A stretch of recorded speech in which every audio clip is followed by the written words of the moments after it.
Midnight Black, a complete unabridged narration. A novel by Greaney. Prologue. The man who refused to believe. Cortland Gentry sat at the bar, whiskey in front of him, his fingers wrapped tightly around the glass. The dimly lit room reeked of sweat, spilled beer, and the quiet tension of men who had killed before. He felt their eyes on him, 5 men in total, their gazes shifting between him and one another, silent conversations playing out in quick glances. They were preparing to kill him. The pain in his head was unbearable, sharp and unrelenting, but it wasn't from the whiskey. It was from the truth, or what the world insisted was the truth. Zoya Zakharova was dead. The CIA had told him.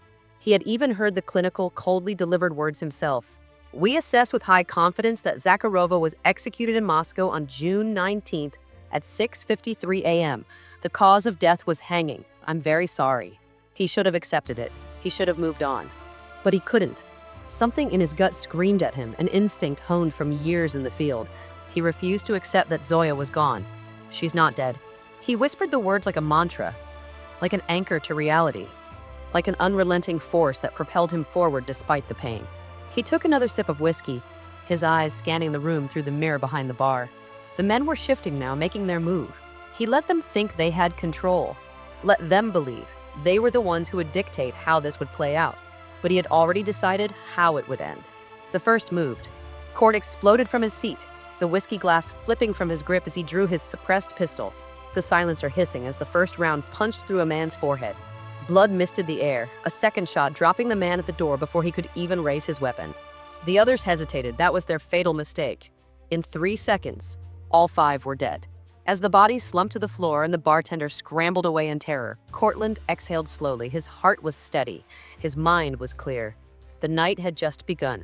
A deal with the devil. The meeting with Doran Balin was in an abandoned parking garage, the shadows deep and cold. The Romanian crime lord was small, wiry, his sharp eyes evaluating Cortland like a man assessing a weapon he was about to purchase.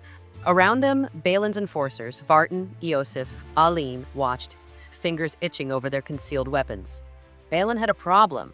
The Ndrangheta, the Calabrian mafia, had muscled into his smuggling empire. They were stealing his trucks, roughing up his men, even taking hostages. He needed them eliminated, and Cort was his man. But money wasn't what Cort wanted. He wanted something far more valuable: information. Balin had deep ties with Russian intelligence, and those ties might lead to Zoya Zakharova. The deal was struck. Kill the Italians, and Balin would talk. But in the world of men like Balin, agreements were never meant to last. The bar fight that changed everything. The Italians were waiting for him. He had made sure of that. Earlier in the day, he had let one of them spot him. Let the word spread. He wanted them ready. At midnight, they sat in the dimly lit bar, waiting. 5 of them, armed, dangerous, confident. They never had a chance. The first bullet shattered a man's spine. The second silenced the bartender who had gone for a weapon. The next 3 were faster than a heartbeat, each round placed with a surgical precision. Then it was over. Cortland didn't bother to clean up. He walked out, his coat billowing in the cold wind, leaving behind the carnage as sirens began to wail in the distance. Betrayed. Balin smiled. You're good, he said, nodding. Too good. Cortland felt it before it happened. The shift. The tension in the air. The betrayal.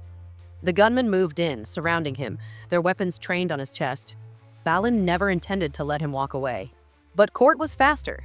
He exploded into motion, slamming one man's wrist away, his own pistol kicking up as a shot tore through the throat of another. A knife appeared in his hand, flashing once, twice, arterial spray painting the concrete. Balin screamed for his men to kill him, but Cort was already gone, vanishing into the shadows, the cold night swallowing him whole.